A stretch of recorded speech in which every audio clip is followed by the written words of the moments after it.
this episode of Grassroots Garage, we have Graham's tough as Pontiac Parisian.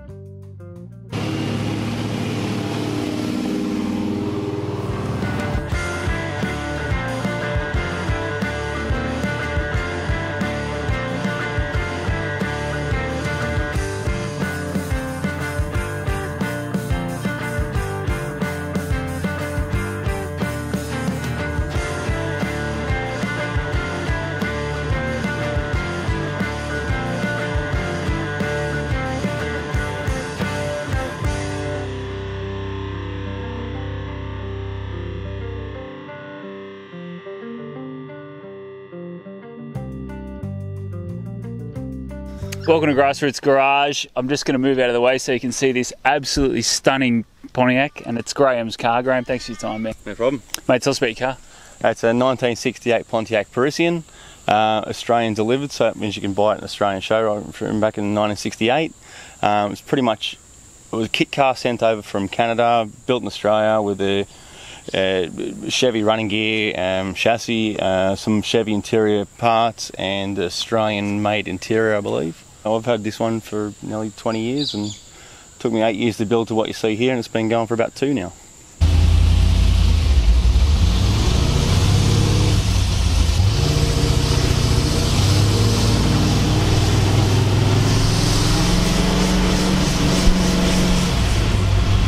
It's based on the Chevy engine, yeah. But there's no actual Chevy parts in it, so it's a Dart block. So it's an aftermarket block. Okay. They got thicker walls, and they'll take a lot more punishment. Yeah. And you can bore them right out to nice. I think a 434 or something like that. So you make it a sort of small block, big cube, small block sort of thing, big cubes with 430s is big block territory, isn't it? Yeah. So I mean, it's gone from 350, which is base at, stroked to 388, and then bored out to 60 thou, which I believe makes so stroked to 383, bored out 60 thou to make it to 388. Nice. Yep. So it gives the solid roller cam and gives it a nice sort of chuggy sound to it. Yeah. And yeah, it's quite a nice car to drive, to be honest. What's with this over here? Is this metal? Yes. What's with the ripples in it? That's just the way they're pressed. That's how they were pressed. And Mick, to his credit, I didn't expect to see what, I remember the day I come back and he sprayed everything and put it together. I didn't expect to see that, and he'd spent hours and hours just sanding in between those and making it nice. Same with the underside of the bonnet here. He just, spent hours and hours of detail, and I didn't expect him to do that, but he just did it. And who is it? Sorry, Mick Karam, Michael Karam. He's old school restos in Wetherill Park. Yeah, he's a master craftsman. He is, absolutely. Yeah. And see, some guys, there's not a lot left anymore, but some would have considered that to be an imperfection. But that's the little stuff that I think is the most interesting part of the cars. Well, surprising enough, you say, I've gone to a lot of little car shows where occasionally I lift the bonnet, and you get a lot of people get in there and they want to touch it. They want to see if it's soft or what's going on there. It's like a tarp or like a fiberglass that's been stressed. I don't know. It's cool. It's very beautiful.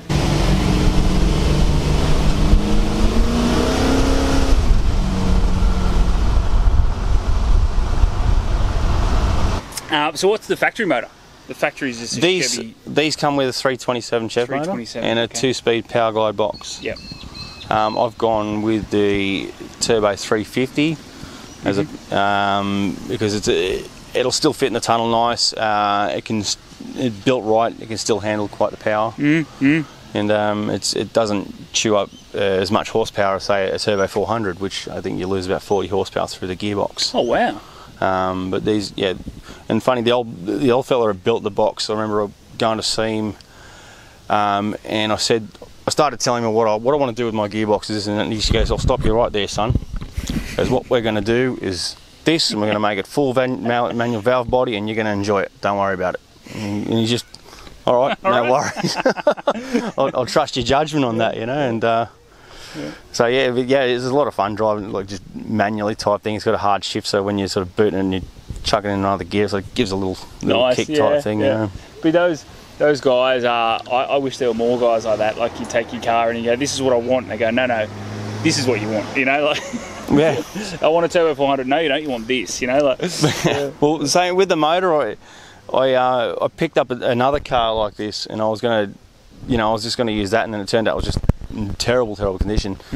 But it already had a 383 stroker in it, so I took the engine down to my guy in Enfield, down at Concord, Mick Turbo, and I said, "Oh, this is my engine, blah blah blah." And he rings me up, and he goes, "Oh, just come down to the workshop and just come pick up some of these parts. We won't need them." And basically, he's handed me everything except for the heads back, and he goes, "We're not going to need any of that." Because he goes, "I don't like it," you know, like he wasn't happy with the block and he wasn't happy with different things. And then basically, so he's the same. He sort of pushed me along to do better things. Nice, yeah. Good so now we got a nice strong motor, which is which is very reliable as well. So what am I looking at? What am I looking at coming off the inlet manifold? What are these black pipes? These? Yeah. Well, this is again something Mick come up with as well. So this is all water through the water jackets, the water. Yeah. Through here, and this basically takes water to the back of the motor. Ah. So it's, as opposed to how would it normally? Would have to go. Doesn't have it usually. So they've already got the holes there. So he's made use of those by putting those extra lines in there to get more cooling to the back of the engine. The hinges, if anyone that knows this sort of cars, Impalas or anything alike with the big bonnets like this, the factory pressed hinges always bend inwards through here. You end up with a crooked bonnet and damage all over the place, and then you slam it down and yeah. And I just, when we're putting together, and because of how well Mick did with everything, I just thought, I've got to spend the money and get some hinges, and yeah, they were a good chunk of change, those ones. So they're off the shelf. They fit any sort of American muscle car, or they're Pontiac these ones? These actually suit I think an El Camino or something like that. Oh yeah, nice.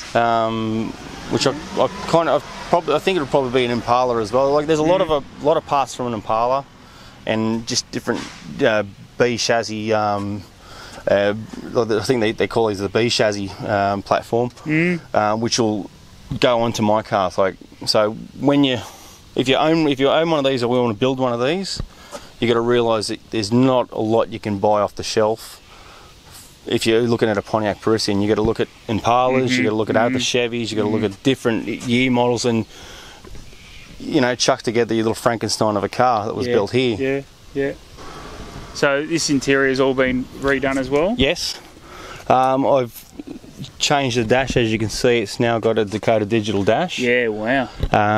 All the instruments that used to be in the centre here, and the cigarette, the ashtray, all that's gone now, and I've put everything to the other side.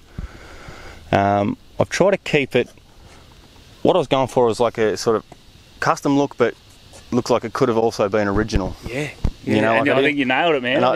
Because I think sometimes if you go too custom, within 5 years it looks well out of date, and people are laughing at it. Yep.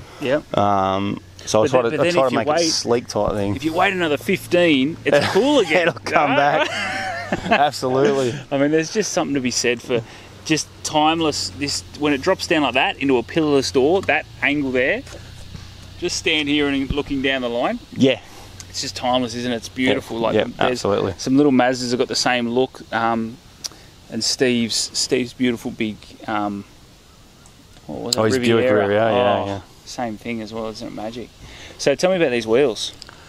I got those from a company in Melbourne. The brand is an LA. They're called LA Wires. Oh yeah. They're a knock-on spinner, as you can see. So to basically get the wheel off and on, I get a lead hammer and I bash at these things. Wow, really? They spin and they come off. Yeah. Behind this, you can't see it, but there's a spigot that screws on like a normal tyre type thing. So this goes onto the spigot.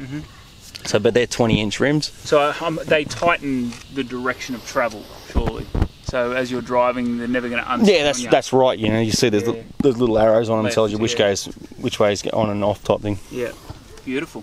But that's that. Mate. Continue on. What else were you going to say? 20-inch. They're 20-inch by 8-inch, 8-inch rim wide rims. Unfortunately, they didn't make them any wider than that because they've got a lot of space to fill out. And originally before I put the higher wall tyre on, I had a lower profile like that, which looked quite nice, but it just never filled it right out. And I went a little low on the diff ratio, and it really sort of revved hard on the highway. So a little bit of height in the tyre helped it a bit, you know. Yeah. Now, what's your... See, for me, this little cutaway in the rear door is one of my favourite little features. What are your favourite little features of the car? Well, that's that. I like that. I like the little dog leg in the back there. It's all where it drops off here. Yeah. I've always liked this sort of part of the car. But there's also subtle lines in the car, like you'll see this, the bolster here where sort of the steel goes around and it sort of has a little scoop through here.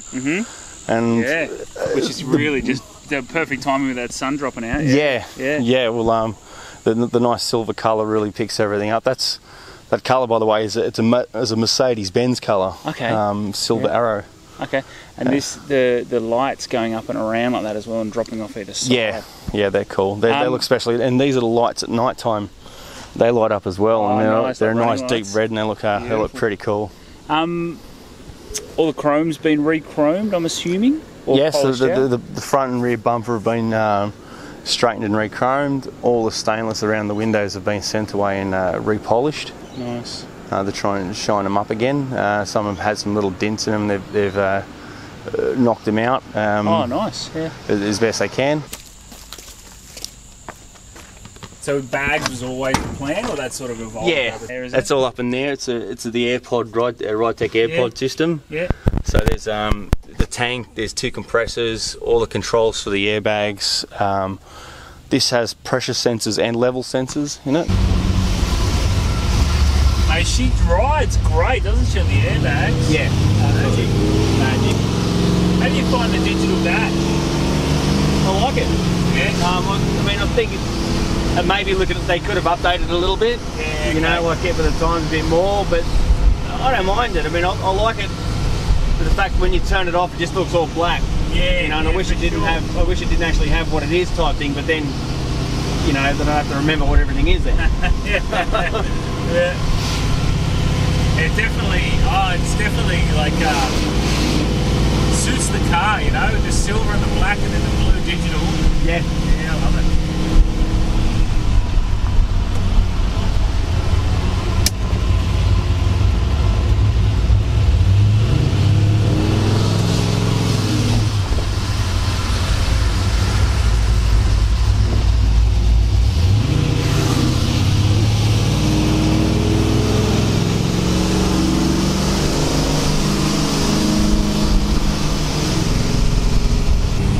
Probably maybe work the suspension a little bit more at the back of the car. Yeah, okay. Get the same treatment it got at the front.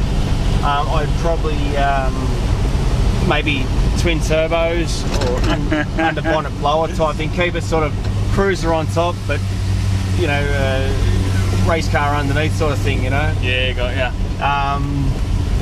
But other than that, I wouldn't change it. I'm pretty happy with the way it is. Yeah. Even with unlimited budget, I think I'd start building something else. Well, now that was my next question. What are you building? What else would you build? What else? I'd love to build. I'd love a 55 Buick. Yeah, nice. Like a Pillars Buick type thing. I think they're the specials type thing. They're pretty awesome.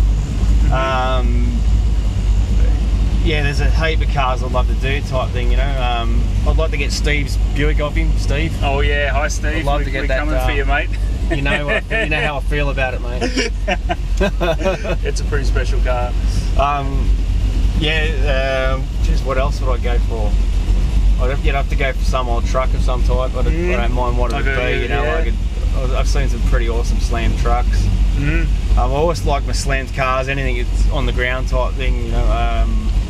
You know, I've always been into my Impalas and other cars like that. Geez, it's a tough question type thing. I remember thinking about it on the way here, what other cars I'd go for, you know, like, but I had a long list, but now I'm on the spot, I can't think of them. More pictures later, yeah, today. Yeah. And what do you reckon you'd be dailying around if you had an unlimited budget? Dailying around?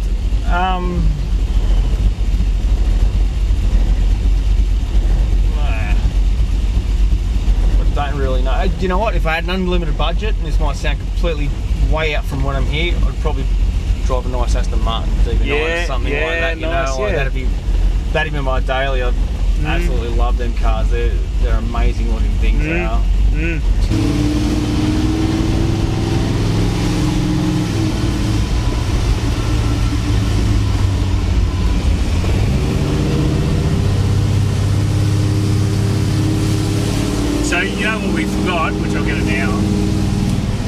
didn't do unlimited budget. So if I gave you the unlimited budget, what would you do to this car? I wouldn't change it too much. I might. Yeah, my mother actually got me into cars. She was into cars. I think that would have came from my grandfather originally, because he and his brother had Debians motor auctions in town type thing. So so they were right into the cars, and she used to hang around with that. You know, just hang around as a little kid around the auctions type thing. And it sort of spawned from her, and she was into FCs and this and that. And we grew up with 5 acres in Kemps Creek and a whole backyard full of, well, some people would call it junk. She was going to do every single one of them up, but Are they still out there? yeah. Do you get people knocking on the door? Do you? Occasionally, you know, but unfortunately they may be long past any resurrection type thing. But there's see what they're doing these days? Yeah. Let's go back to the start. I love going right back. Tell us about your first car. My first car was a little green 2-door Escort. Oh, nice. That I found in the trading post. Back in the day, you go through there and you look at what you can get for under $100. And I found this one. It was for $60, and I took my mother with me, who's quite the negotiator, and she started walking around kicking the tyres, going, "Oh, this is terrible. This is blah blah blah." And we ended up getting it for $30. $30. You know, and I'm like, "Mum, stop talking bad things about the car." You know. I think after that, I had an LJ Tirana, 2-door LJ Tirana, which I bought for $2,000. And that was quite nice. What'd you move into from there? I got a 75 model combi van. It was like the baby poo yellow one with a white roof, and that was pretty cool. And I managed to have a car accident on a Saturday afternoon in the middle of an industrial estate area where there's nobody else except for me and another car. I was making a left-hand turn. As I was going around the corner, this guy just hit me and sort of put me on 2 wheels, and we fell over. So that was the end of that. I'm sensing a pattern. Yes. And since I've had heaps of different, I've had HJs, Jake's has had some Statesmans, you know, a few different cars along the way type thing. So we've had lots of Holdens, and then what made you change over to Pontiac? I think what it was another trading post find. I was just at work one day, and a friend of mine come up to me with a trade and goes, like, "Hey, Graham, you want to buy a Pontiac?" And I said, "Oh, what is it?" You know, he goes, "It's a Parisian." I said, "Again, what is it?" And he goes, "It's a big thing. You know, you'll like it." So we've gone out to Seven Hills, and we met this fella there, and it'd been just sitting in his backyard for a few years, and it belonged to a friend of his that had passed away. And we got it for $1,600. So yeah, so we dragged it onto a tilt tray and took it to my friend's house, and I was going to do this and I was going to do that, and slowly pulled it apart, and then it sort of moved from house to house with me, and then it sat in the driveway for about 4 years and rusted out a bit more, and I went travelling, and when I come back I was going to sell it, and my wife said, "Don't sell it, you regret it." And I think she regrets saying that. But You haven't seen the bill yet. But and yeah, then you know we moved into a property where I had a nice decent garage to start work on it, and then just slowly chipping away type thing. It was a full body off restoration. Every nut and bolt's been turned. Oh, nice. Everything's either been refurbished or brand new parts, what we could find. And yeah, it was just a labour of love, a lot of money, and you know, just having some good people. You know, I'm lucky to find the right guys along the way. It helped me with it, you know. So that's it for this beautiful Pontiac. Graham, thanks for your time, man. No worries. Legend.